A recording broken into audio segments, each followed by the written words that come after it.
Hello friends, welcome to my channel. तो आज हम फिर से नेटवर्किंग के बारे में बात करेंगे। तो नेटवर्क होता क्या है। तो अभी आपको मेरी स्क्रीन पर दो लैपटॉप्स दिख रहे होंगे, ये रहा एक और ये रहा दूसरा, लैपटॉप 14 और 15, और उनके बीच में ये आपको कनेक्शन दिख रहा होगा।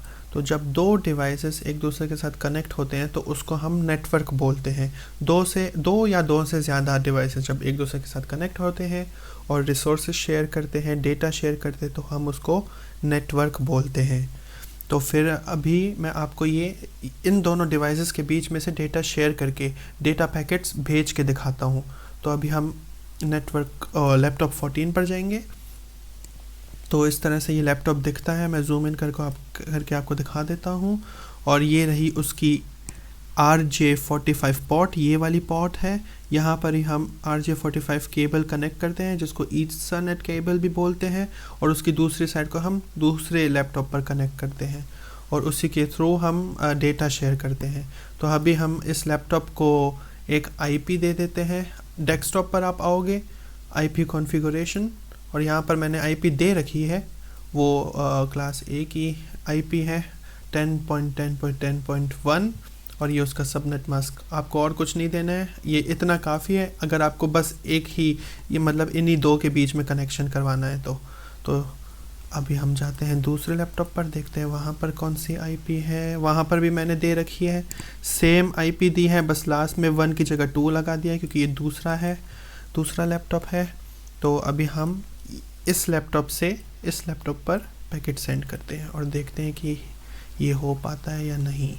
कमांड प्रॉम्प्ट यहाँ पे आएंगे, ये एक तरह से CLI है लैपटॉप की, और कमांड देंगे पिंग और IP एड्रेस लिख देंगे दूसरे लैपटॉप का, वही IP जो हमने उस लैपटॉप में दी थी दूसरे वाले। एंटर दबा देंगे तो आप देखोगे रिप्लाई आ रहा है दूसरे लैपटॉप से। और यहाँ पे आप देख सकते हो कि 4 पैकेट उसने सेंड किए हैं हमारे लैपटॉप 14 ने, और रिसीव किए हैं लैपटॉप 15 से 4 पैकेट।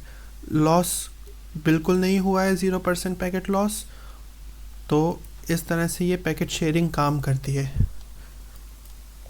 तो ये एक तरह का बस कनेक्शन है, नेटवर्क है दो लैपटॉप्स का। और अगर आपको अभी 2 से ज़्यादा लैपटॉप एक दूसरे के साथ कनेक्ट करने हैं तो आप वो कैसे करेंगे। यहाँ पर तो उतनी ज़्यादा पोर्ट है नहीं, अभी मैंने आपको यहाँ पे दिखाया है। यहाँ पे आप देख सकते हो इंटरफेस, और ये रही उसकी एक ही पोर्ट। लैपटॉप के पास एक ही ईथरनेट पोर्ट है, तो हम यहाँ पे एक और लैपटॉप कनेक्ट नहीं कर सकते। तो अगर आपको 2 से ज़्यादा लैपटॉप कनेक्ट करने तो आपको चाहिए स्विच। तो मैंने यहाँ पे नीचे स्विच ला कर रख दिया है, मैं अभी आपको दिखा देता हूँ। यहाँ पे एक छोटा सा कनेक्शन, मैंने छोटा सा नेटवर्क बनाया हुआ है। ऊपर आप देख सकते हो ये स्विच है। स्विच आपको दिखा देता हूँ, वो कुछ इस तरह से दिखता है। ये एक सिस्को स्विच है, और उसके ऊपर आप देख सकते हो ये वही वाली लैपटॉप की पोर्ट्स हैं RJ45, और यहाँ पे बहुत सारी वैसी पोर्ट्स हैं। इसका मतलब है आप बहुत सारे लैपटॉप डिवाइसेस या प्रिंटर कुछ भी यहाँ पर कनेक्ट कर सकते हो, और वो सब एक दूसरे के साथ कम्युनिकेट कर सकते हैं। यहाँ पर मैंने IPs वैसे दे रखी हैं, एक्स्ट्रा लेबल करके रखा है ताकि आपको पता चल सके। सेम ही तरह से IP दी है, आपको बस IP कॉन्फ़िगरेशन में जाना है और IP दे देनी है। तो अभी आप देख सकते हो कि मैं अब एक से ज़्यादा लैपटॉप्स को पिंग करके आपको दिखाता हूँ। आप यहाँ पे जाओगे, वो मैंने टेस्ट कर रखा है पहले से ही, एक बार आपको दिखा देता हूँ। 2 को मैं पिंग कर सकता हूँ। आप देख सकते हो इसको थर्ड वाला 3 है, मैं आपको वो भी करके दिखा देता हूँ, वो भी रिप्लाई दे रहा है। और 4th लैपटॉप। जितने भी लैपटॉप्स जो इस स्विच के साथ कनेक्टेड हैं, हम उनको पैकेट सेंड कर सकते हैं।